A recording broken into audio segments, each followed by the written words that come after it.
Hi Kayu, என்ன breakfast lunch இன்னைக்கு ready ஆயிடுச்சா? ஹாய், ரெடி ஆயிடுச்சு. இன்னைக்கு லஞ்ச்னா சூப்பரான லஞ்சு. பிரேக்ஃபாஸ்ட் ரொம்ப சிம்பிள், தோசை மட்டும்தான். Hi friends, welcome to Karthigayathri vlogs. இன்னைக்கு நம்ம வீட்டு ஸ்பெஷலில் ரொம்ப சூப்பரான லஞ்ச் வேணும். எனக்கு ரொம்ப பிடிச்சிருக்கு இதனோட காம்போ. அது இல்லாமல் சிம்பிளான பிரேக்ஃபாஸ்ட், வெறும் தோசை தான். இட்லி ஊற்றலான்னு நினச்சேன். இட்லி பாத்திரத்தை கழுவுறதே பெரிய வேலையாக இருக்கும்ல. சரி சிம்பிளாக தோசை ஊற்றி முடிச்சிடலாம் அப்படின்னு சொல்லிட்டு மதியம் லஞ்சுக்கு சாம்பார் வச்சுருக்கேன். அதுதான் தோசைக்கு தொட்டுக்க. சரி வாங்க என்ன லஞ்ச் அண்ட் பிரேக்ஃபாஸ்ட்னு பார்க்கலாம். மார்னிங் பிரேக்ஃபாஸ்ட் வந்து தோசை. நான் முன்னாடியே சொல்லியிருக்கேன்னு தோசைக்கு அது கொஞ்சம் சரியில்லை, மொத்தமாக தான் ஊற்ற முடியும்னு. அதனால தோசை இப்படி தான் ஊற்ற முடியும்.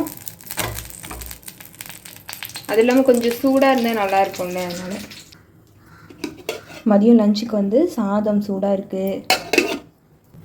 அதுக்கு குழம்பு வந்து பீன்ஸ் போட்டு சாம்பார் வச்சுருக்கேன். கொஞ்சம் நிறைய பீன்ஸ் போட்டு அழகாக வச்சுருக்கேன். இதுதான் தோசைக்கும் தொட்டுக்க நல்லாயிருக்கும். பீன்ஸ் சாம்பார் தோசைக்கு. அதனால் அதுக்கப்புறமேட்டுக்கா இது வந்து புடலங்காய் பொரியல் மாதிரி பண்ணலான்னு நினச்சேன். அப்புறம் இந்த பருப்பு வேக போட்டேன்ல, அதுலேருந்து கொஞ்சம் பருப்பு எடுத்து இதில் வெங்காயம் தக்காளியெல்லாம் போட்டு லைட்டாக கூட்டு மாதிரி, கூட்டு கிடையாது பொரியல் தான், பொரியலும் கிடையாது, கூட்டுக்கும் பொரியலுக்கும் நடுவில் ஒன்று பண்ணியிருக்கேன். ஆனால் டேஸ்ட் நல்லா தான் இருக்கும். இதில் தேங்காய் போட்டிருந்தா கூட்டு கொஞ்சம் அந்த டேஸ்ட் வந்திருக்கும். இப்போ லைட்டாக அந்த டேஸ்ட்டில் இருக்குது. ரெண்டும் சேர்ந்த மாதிரி பண்ணியிருக்கேன். ஏன்னா ஆல்ரெடி இன்னொரு பொரியல் இருக்குது, அதனால இது கொஞ்சம் கூட்டு மாதிரி இருந்தால் கொஞ்சம் விதவிதமாக இருக்குன்றதுனால இது கூட்டு மாதிரி பண்ணியாச்சு. அதுக்கப்புறம் இதுதான் அந்த பொரியல். இது பேர் என்னங்க, மொச்சப்பயிறு. மொச்சப்பயிர் பொரியல். ரொம்ப நாளாக எனக்கு பண்ணணும்னு நினச்சிட்ருக்கேன். இந்த மந்த்து க்ரோசரி இன்னும் பிரிக்கவே இல்லை நான். ஐ மீன் என்னென்னா இந்த மந்த்து க்ரோசரி இது அப்படியே தான் இருக்குது. இது போன மந்தோடது செய்யவே இல்லை, அதனால் அப்படியே இருந்துச்சு. அதனால் இதை வச்சு பொரியல் பண்ணிடலான்னு சொல்லிட்டு பண்ணியாச்சு.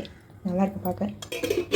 அதுக்கப்புறமேட்டுக்கா எனக்கு கொஞ்சமாக அது அப்படியே வேக வச்சு சாப்பிட்ணுன்னு தோணுச்சு, மிளகாத்தூள்லாம் போடாமல். அதனால் கொஞ்சமாக மட்டும் அதை எடுத்து வச்சுருக்கேன். ஓகே ஃப்ரெண்ட்ஸ், இன்றைக்கி லஞ்ச் அண்ட் பிரேக்ஃபாஸ்ட்டுங்க தான். சூப்பரான லஞ்ச் வேணும்ல. ஏதோ ஒன்று பண்ணாலும் நல்லா ஃபைனலாக அவுட்புட் வந்துடுச்சு. நல்லா இருக்கா? சூப்பராக இருக்கு. இன்னும் சொல்லணும், எல்லாத்தையும் சூப்பராக சொல்லி இப்போ சாப்பிட்டு சொல்லவா? அதுக்கு நீ மதியம் வரைக்கும் நான் வெயிட் பண்ணுவேன்ல. பரவாயில்ல, நீ போய் பார்த்து சொல்லிக்கோ. நல்லா இருக்குண்ணே. நல்லா இருக்கு. ஓகே, நீங்கள் என்ன லஞ்ச் அண்ட் பிரேக்ஃபாஸ்ட் செஞ்சீங்கன்றதை கமெண்ட்டில் சொல்லுங்கள். இப்போ வந்து நம்ம பிரேக்ஃபாஸ்ட் வந்து ரெடி ஆகிட்டு இருக்கு. அது நம்ம சுட சுட கொடுத்துடலாம். ஏன்னா அது ஹாட் பாக்ஸில் போட்டால் அந்த அளவுக்கு ஹீட்டாக இருக்குமான்னு எனக்கு தெரியல. ஆல்ரெடி இதுவே மொத்தமாக இருக்குது. இதில் ஆடி போய் வேறு எதுக்குன்னு சொல்லி தான் அப்படியே ஊற்றும் போது வீடியோ எடுத்துடலாம் அப்படின்னு சொல்லிட்டு வந்தாச்சு. இப்போ வந்து இதை ஊற்றி கொடுத்துட்டேன்னா அவங்க சாப்பிடுவாங்க. 3 தோசைக்கு மேலே சாப்பிட மாட்டாங்க. அதனால நம்ம எனக்கு அது சிம்மில் வச்சு கொஞ்சம் கொஞ்சமாக ஊற்றி உங்ககிட்ட பேசிக்கிட்டே செஞ்சுருவேன். இல்லைங்க, நல்லா தோசை ஊற்றினா நீ சாப்பிட்றியா? நான் சாப்பிட்டுக்கிறேன். உனக்கு 4 தோசையா? ஓகே, 4 தோசை உனக்கான்னு கேட்டேன். இல்லைங்க, 4 தோசை எனக்கு. 4 தோசை எனக்கு கிடையாது. சரி சரி. அதனால ஆல்ரெடி இதுவே இப்படி இருக்கு. ஆனால் ரவுண்ட் ஷேப்பில் வருது, அது வரைக்கும் சந்தோஷம். தோசை கல் வாங்கணும் அடுத்த மாதம் அது. ஓகே, இப்போ லஞ்ச் பேக் பண்ணிக்கலாம்.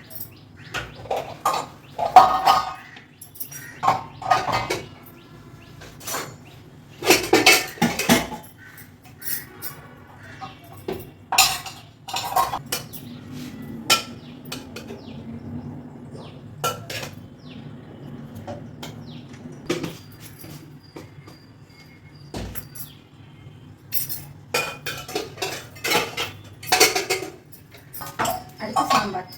இன்னைக்கு பாரு, உங்களுக்கு சாம்பார் பொரியல் கூட்டுன்னு சொல்லிட்டு விதவிதமாக செஞ்சு தந்துருக்கேன். இது கூடவே எதுவும் ஆட் பண்ணலான்னு நினச்சேன். நீ இதுவே சாப்பிட மாட்டேன், நான் அதையும் ஆட் பண்ணுறது. அதனால் அதை நைட்டு பார்த்துக்கலாம் அப்படின்னு சொல்லிட்டு. சரியா? இனிமே கொஞ்சம் காய் அதிகமாக சாப்பிடலான்னு முடிவு எடுத்துருக்கேன். நீங்கள் என்ன நினைக்கிறீங்க? நான் ஆல்ரெடி காய் அதிகமாக சாப்பிட்ருக்கேன். இப்போ எல்லா வீடியோவும் பாரு, எனக்கு எவ்வளோ பொரியல் கொடுத்தாங்க அப்புறம். ஐயோ, உன்கிட்ட பேசிக்கிட்டே ஒன்று மறந்துட்டேனே. ஓப்பன் பண்ண முடியல. கம்மியாக தானே வச்சு ஓப்பன் பண்ணு. இல்லை, அதுக்கும் இதுக்கும் என்னங்க சொன்னோம்? சரி சரி, ஓப்பன் பண்ணு. Please open. இது எதுக்கு ஓப்பன் பண்ண சொன்னேன்னா, 2 பொரியல் இருக்குல்ல, இதில் 1 பாக்ஸ் தான் இருக்குது. அது இல்லாமல் நேற்றுலாம் நீ ஒரே ஒரு பாக்ஸ் தான் எடுத்து போனேன். சரி 2 பாக்ஸ் தான் எடுத்து போனேன். இன்னைக்கு 4 பாக்ஸ். 4 பாக்ஸ்க்கு நான் போகுது அதனால் நீங்களே உனக்கு நான் வச்சு கொடுக்குறேன். ஆனால் இப்போ எதில் வைக்கிறதுன்னா எனக்கு தெரியல. எது வைக்கலாம்? எது வைக்க முடியுதா தேவி? ரெண்டுமே அதிகமாக தான் இருக்குது.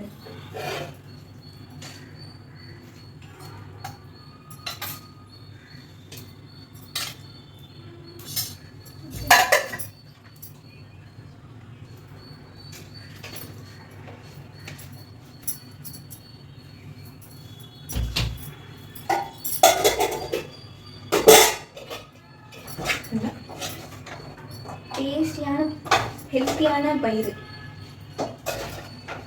எனக்கு ஒரு டவுட்டு, நான் உனக்கு ஹெல்த்தியாக சாப்பாடு செஞ்சு தரேன்னா இல்லையா? தரேன். ஆமாம்.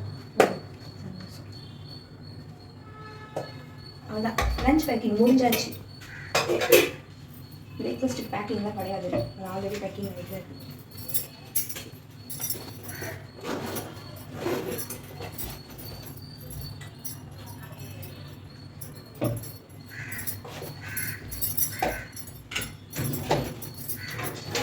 அதுவும் இல்லாமல் இன்னைக்கு கொஞ்சம் சீக்கிரமாகவே முடிச்சிட்டேன். வாட்டர் பாட்டில் எங்க? வெளியே இருக்கு. இப்போ நான் எப்படி தண்ணி ஊற்றுறது? வாட்டர் பாட்டில் எடுத்துகிட்டு வந்து ஊற்றுங்க. சரி, எடுத்துகிட்டு போகிறேன். தேங்க்யூ. வாட்டர் பாட்டில் நீங்களே எடுத்து வந்துட்டீங்க, ரொம்ப ரொம்ப தேங்க்ஸ்.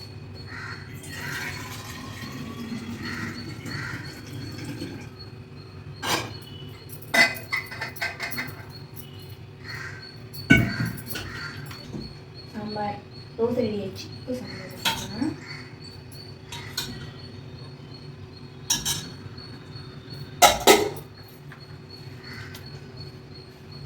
ஓகே ஃப்ரெண்ட்ஸ், இன்றைக்கி லஞ்ச் அண்ட் பிரேக்ஃபாஸ்ட் இதுதான். எனக்கு லஞ்ச் மெனு ரொம்ப பிடிச்சிருக்கு. சிம்பிளாக இருந்தாலும் நல்லா இருக்குது. அது ஏதோ அவசர சமையலாக இருந்தாலும் நல்ல சமையல் தான், கொஞ்சம் ஹெல்த்தியாக தான் இருக்குது.